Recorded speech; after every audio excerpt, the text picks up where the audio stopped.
Uttar Pradesh BJP के सांसदों का 2 दिन से चिंतन मंथन दिल्ली में चल रहा है। इसमें सांसदों को कहा गया है कि वो यूपी सरकार के विकास कार्य को गांव-गांव तक पहुंचाएं। यूपी में चुनाव जो सर पर आ चुके हैं, लेकिन जो नहीं कहा जाता है राजनीति में वही होता है। बीजेपी के इस चिंतन शिविर से बिना कहे ये संकेत चला गया है कि बीजेपी की तरफ से यूपी में मुख्यमंत्री योगी आदित्यनाथ ही चुनावों का सबसे बड़ा चेहरा होंगे। देखिए नीरज पांडे की यह खास रिपोर्ट।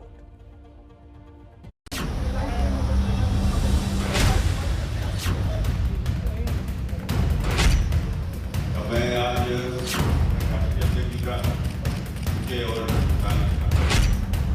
चुनाव यूपी का, लेकिन चिंतन दिल्ली में। लखनऊ से आकर मुख्यमंत्री योगी आदित्यनाथ 2 दिन से दिल्ली में डेरा डाले हुए हैं। सभी सांसदों के संग मुख्यमंत्री और पार्टी अध्यक्ष जेपी नड्डा की बैठक तो हो गई, लेकिन सवाल है कि निकला क्या? तो पहला अहम निष्कर्ष ये है कि मुख्यमंत्री भले योगी आदित्यनाथ हैं, लेकिन चुनाव में होगा वही जो आला कमान चाहेगा। कार्य दिया गया है, बूथ अध्यक्ष से लेकर राष्ट्रीय अध्यक्ष जी तक का कार्य। राष्ट्रीय अध्यक्ष जी भी प्रवास करेंगे लखनऊ में और आशीर्वाद यात्रा रहेगी। उन्हीं की जनता के आशीर्वाद से हम लोग सांसद बने, फिर मंत्री बने। चुनाव यूपी में होना है तो दिल्ली में चिंतन क्यों? इसके कारणों को समझिए।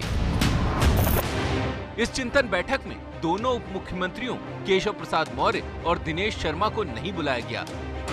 इससे इतना तो साफ है कि यूपी चुनाव मुख्यमंत्री योगी आदित्यनाथ की अगुवाई में ही बीजेपी लड़ेगी। साथ ही संगठन के नेताओं संग इस बैठक का एक मकसद सरकार और संगठन में बेहतर तालमेल बनाना है, जो चुनावी जीत के लिए बेहद जरूरी है। दिल्ली में सांसदों संग मैराथन बैठक में सांसदों की नाराजगी दूर करने की कोशिश भी हुई, जो कोरोना की दूसरी लहर में अपनी ही सरकार पर आरोप लगाते रहे।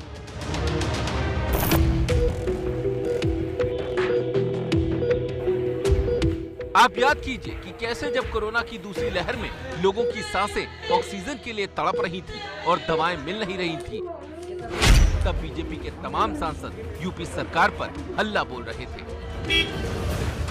मैंने एक आदमी को एडमिट कराना था, मैंने कहा, उन्होंने कहा ऑक्सीजन सिलेंडर अपने साथ लेकर आइए, मैं एडमिट कर लूँगा, वरना मेरे यहाँ ऑक्सीजन नहीं है। ये जो कमी हो रही है ये गलत है और इसकी पूरी व्यवस्था होनी चाहिए। अब चुनावों में बीजेपी कोरोना का भार उठाकर जाना नहीं चाहती। इसके लिए सांसदों का दिल जीतने की कोशिश हुई। मंथन कॉन्स्टिट्यूशन क्लब में हुआ और शानदार डिनर के साथ। मकसद साफ है कि घर एकजुट होगा तभी जंग जीती जा सकेगी। साथ ही एक संदेश सांसदों के लिए भी है कि जब योगी की तारीफ खुद पीएम मोदी कर चुके हैं, तो सांसदों को भी उसी लाइन पर काम करना होगा। कई बार सोचना पड़ता है कि यूपी के कौन से विकास कार्यों की चर्चा करूं, कौन से कार्यों की चर्चा छोड़ दूं। ये सब योगी जी के नेतृत्व और यूपी सरकार की कार्यनिष्ठा का कमाल है। पार्टी ने चुनाव में सांसदों को झोंकने का मन बनाया है, ताकि लोगों तक ये पैगाम जाए कि बीजेपी उनके घर की पार्टी है। इसके लिए हर सांसद को अपने इलाके में खुली जीप में घूमना होगा। सांसदों को सरकार का काम घर घर तक पहुंचाना होगा। यूपी के हर मंत्री पर 4 संसदीय क्षेत्र को देखने की जिम्मेदारी होगी। यूपी में 2007 से ही पूर्ण बहुमत की सरकार बनती आ रही है। 2007 में सबसे पहले मायावती और फिर 2012 में समाजवादी पार्टी ने उनसे ज्यादा सीटों के साथ जीत दर्ज की। 2017 में तो भारतीय जनता पार्टी ने सारे रिकॉर्ड ब्रेक कर दिए और योगी आदित्यनाथ मुख्यमंत्री बने। यदि भारतीय जनता पार्टी को फिर से इतिहास दोहराना है तो वो सारी मशक्कत करनी पड़ेगी जो वोटरों को कमल निशान तक पहुंचाए। और इस काम में बीजेपी एक साधारण कार्यकर्ता से लेकर अपने सांसदों तक को एक ताकत के साथ झोंकना चाहती है। अब अंजाम जनता जनार्दन के हवाले। दिल्ली से पंकज झा के साथ नीरज पांडे की रिपोर्ट। तो बीजेपी ने अपनी तैयारी शुरू की। ऐसे में जब सभी राजनीतिक दल जब चुनावी मैनिफेस्टो लाते हैं तो उसमें विकास के बड़े लंबे चौड़े दावे किए जाते हैं, लेकिन जब वोट के लिए जमीन पर उतरते हैं तो वोटर की जाति पर ही सभी राजनीतिक पार्टियों की नजर रहती है, खासकर यूपी और बिहार के चुनावों में। आजकल सबसे ज्यादा ब्राह्मण वोटों को लुभाने का सीजन चल रहा है। अभी यूपी चुनाव में 7 महीने का समय ही बचा है, लेकिन क्या बीजेपी, क्या बीएसपी, क्या समाजवादी पार्टी सभी पंडित जी को प्रणाम करने में जुट गए हैं। देखिए पंकज झा की रिपोर्ट। ये दो प्रतीक हैं आज के उत्तर प्रदेश में दो जातियों के वोटों के।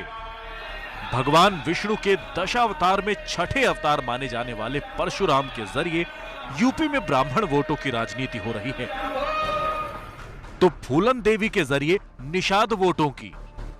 और खास बात यह है कि इन दोनों जातियों का वोट पिछली बार बीजेपी को मिला था, लेकिन इस बार किसका होगा, इस पर जंग छिड़ी है। ब्राह्मण वर्ग खास तौर से इस सत्ता के, इस शासन के विरोध में है। सनब मल्ला का डर उत्तर प्रदेश में दिखा, ये हमारे लिए खुशी की बात है। बाकी रहा उत्तर प्रदेश की सरकार अपने हिसाब से राजनीति कर रहे हैं, बाकी हमें जो करना है वो हम लोग कर ही रहे हैं। ब्राह्मण वोटों पर आज सभी पार्टियों की नजर है। बीजेपी हिंदुत्व और राम मंदिर के दम पर ब्राह्मण वोटों की दुहाई देती है, तो बीएसपी 2007 की मायावती के सोशल इंजीनियरिंग को आजमाना चाहती है। वहीं समाजवादी पार्टी प्रबुद्ध चेतना के नाम पर 5 अगस्त से ब्राह्मणों को जोड़ेगी।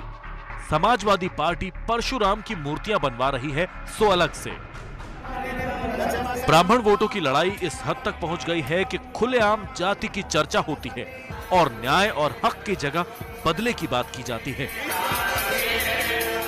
भारतीय जनता पार्टी कर रही है कि दलित और ब्राह्मण ये दो दिख जाएं तो इनको किनारे कर दो, मार दो। हम तो सबको लेके चल रहे हैं। अब रोम की भाषा बोलने वाले लोग भी राम राम चिल्लाने लग गए हैं। भले वह परशुराम के बाना ही क्यों न हो, लेकिन उन्होंने चिल्लाना तो शुरू किया है। दूसरी तरफ निषादों का वोट चर्चा में तब आया जब 2017 में योगी के मुख्यमंत्री बनने के बाद गोरखपुर लोकसभा सीट पर निषादों के वोट ने बीजेपी उम्मीदवार को हरा दिया। अब इस बार फूलन देवी सुर्खियों में हैं, जिनको 25 साल पहले मुलायम सिंह यादव ने अपनी पार्टी के टिकट पर लोकसभा में पहुंचाया था। उनकी मूर्तियां निषाद वोटों की गारंटी मानी जाती हैं। एबीपी न्यूज के लिए पंकज झा की रिपोर्ट। परशुराम जी की तस्वीर अब जगह जगह यूपी में दिखाई दे रही है, क्योंकि चुनावी मौसम में और ये माना जा रहा है कि बीजेपी का वोट बैंक रहे ब्राह्मण अब बीजेपी से नाराज हैं और वो कहीं और छिटक सकते हैं। तो उस छिटके हुए ब्राह्मण को पकड़ने के लिए सपा, बसपा, भाजपा सब कोशिश कर रहे हैं। तो जैसे जैसे चुनाव करीब आएंगे वोट का जात गणित कहीं ना कहीं उलझेगा, कहीं सुलझेगा, उस पर हमारी नजर बनी रहेगी।